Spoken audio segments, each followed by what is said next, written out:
Happy Friday, everybody. Out here cruising the streets with my main man, Jared.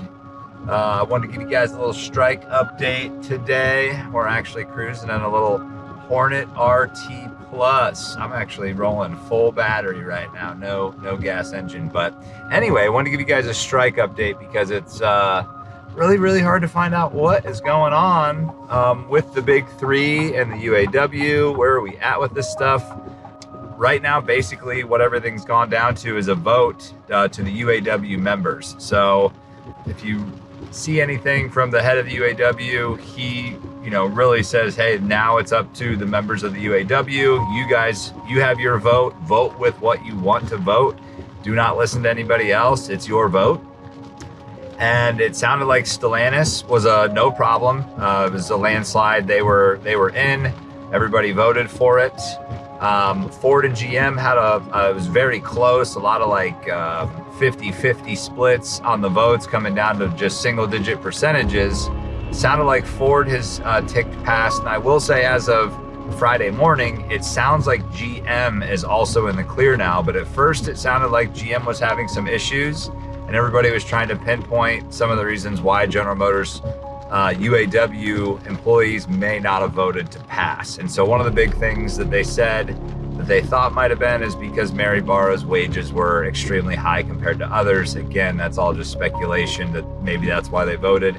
Another thing that I heard was said was that a lot of what got passed on this strike and wage improvement was really more focused on the youth in the companies, not as much on the pension and the older staff that's been there for a long time. And so they think that General Motors might have a little bit higher age in their staffing. They might have some more long-term employees, and those employees might not be as hip to some of these agreements because there was some talks that the pensions and things for the older employees might not be as lucrative as what some of the new hires are getting. So all in all, I saw some large wage increases, and it seems like as of this morning, they've got everything worked out, but it looks like General Motors is still a little bit teetering. I don't think they've final tallied all the votes yet. So what would happen if they didn't pass? Well, if they all of a sudden didn't pass, they would probably go after General Motors plants first, but eventually they would go back to being all three, and they would try and use their leverage against all three